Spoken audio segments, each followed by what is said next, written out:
Ang maayong binuhatan baslan gyud og good karma sama na lang sa pagluwas sa nursing student ug mga kauban niya sa usa ka babaye'ng biktima sa pagpanglaslas ang liog mismo sa kapuyo nini. Giwan karon og blessings ang tinun-an lakip na ang scholarship nga ihatagan niya sa iyang eskwelahan. Gawas ni ini gikatakda usab siyang pasidunggan sa Cebu City Police Office, Konseho sa Dakbayan ug sa National Youth Commission. Sayra nato ang detalye pinaagi ni ining report. Wa suluha sa second year nursing student nga sa Angel Faith Ababat ang pasidungog nga nadawat tungod sa iyang pagtabang sa usa ka fruit vendor nga nabiktima sa paglaslas sa liog sa downtown area. Gidala ni Angel ang iyang classmate nga si Christian una nga maoy mitabang kaniya sa pagkatiman sa 54 anyos nga si Bernadita Zamora. Giasoy sa duruhang aduna sila gipalit ni adtong higayuna sa downtown area nga gamit sa ilang pag-eskwela dihang nahitabo ang krimen. Admitido sila nga nahadlok sa sinugdanan apan mipatigbabaw ang ilang kaluoy ngadto sa biktima kinsa nakinahanglan yod sa hinanaling tabang.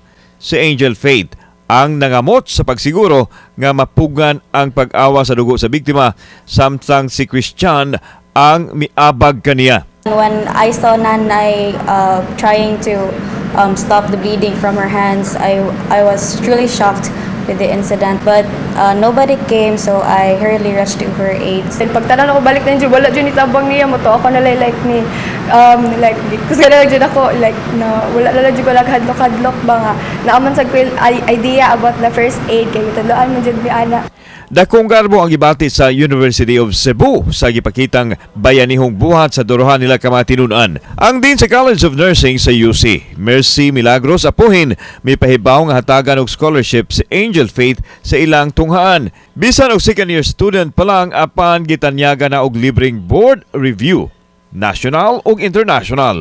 We are truly proud of the two, especially Miss Ababat who were there.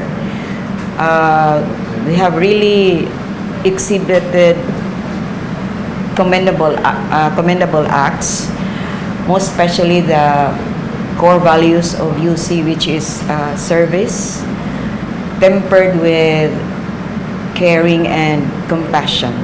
Samtang sa Lunes ginagdang pasidunggan ang mga estudyanteng nakahimo og bayanihong buhat. There were already arrangement na I think they will be coming over for some recognition to be given by our city director.